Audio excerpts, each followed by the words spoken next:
अस्सलाम वालेकुम रहमतुल्लाहि व बरकातुहू। मैं हूं हकीम नवीद और आप देख रहे हैं मेरा यूट्यूब चैनल हकीम नवीद। नाजरीन, आज हम आपको पंजाब की सौगात और सर्दियों की सौगात के बारे में बताने जा रहे हैं।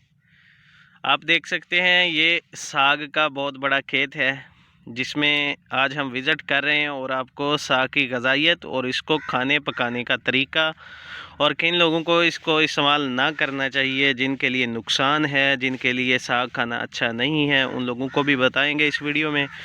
तो हमारे साथ जुड़े रहिए। अगर आप मेरे चैनल पे नए हैं तो मेरे चैनल को सब्सक्राइब भी करें और साथ बेल आइकॉन को भी दबा दें ताकि हर तरह की इस तरह आने वाली मुफीद वीडियो आप तक सबसे पहले पहुंच सके।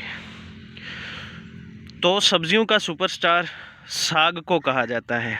साग एक देसी और बहुत ही मुफीद किस्म की ग़िज़ा है जो सर्दियों में एक दफ़ा एक घर में पक जाए तो पूरा हफ्ता दस्तरखान की जीनत बना रहता है।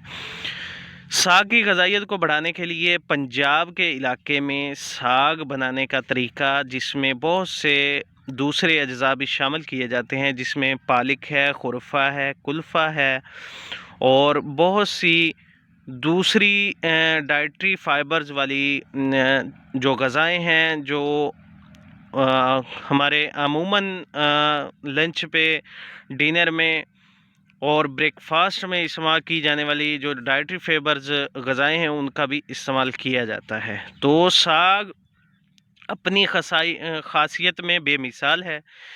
ये अनीमिया के मरीज़ों के लिए बहुत ही मुफीद है, जो कि ब्लड प्योरीफिकेशन और ब्लड डेफिशिएंसीज़ के लिए बहुत ही काबिल तारीफ़ चीज़ है। जिसको पकाने का तरीका ये है कि माहिरीन के मुताबिक अगर साग को हल्की हल्की आंच पर पकाया जाए, मट्टी के बर्तन में पकाया जाए, तो इसकी बहुत सी सारी ख़ासियतें जो बजाय के स्टील के या किसी और बर्तन में प्रेशर कुकर वगैरह में पकाने से बच जाती हैं।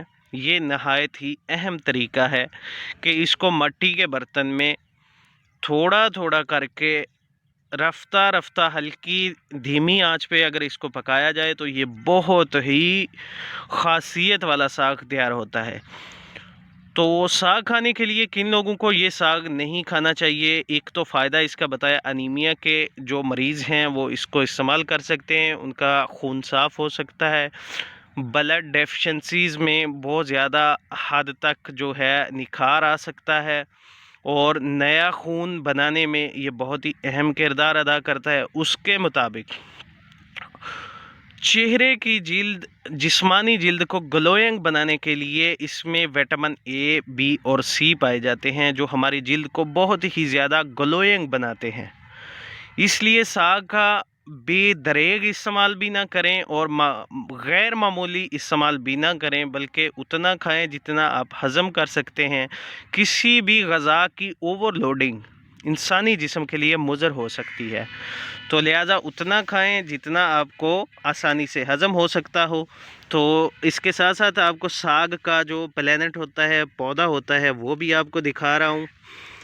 देखें, ये पंजाब की शान है, पंजाब की आन है। इसको एक बार ज़रूर ट्राई करें। देहाती और शहरी दोनों किस्म के पंजाब में ये मकबूल ग़िज़ा है। सर्दियों की लोग बहुत ही शौक़ से खाते हैं इसको। अच्छा, जिन लोगों को साग नहीं खाना चाहिए वो भी मैं आपको बताता हूँ। दिल के अमराज में साग अपने मालिज के मशवरे से इस्तेमाल करें, और जिन लोगों को जोड़ों की सूजन होती हो, जोड़ों की सूजन वाले लोग भी अपने मालिज के मशवरे से ही साग इस्तेमाल करें। तो जुड़े रहिए हमारे साथ। इस वीडियो को अपने दोस्तों के साथ भी शेयर करें ताकि सर्दियों की सौगात के बारे में हैरत अंगेज़ मालूमात उन तक भी पहुंच सके। तो तब तक चाहते हैं इजाज़त। अल्लाह हाफिज़।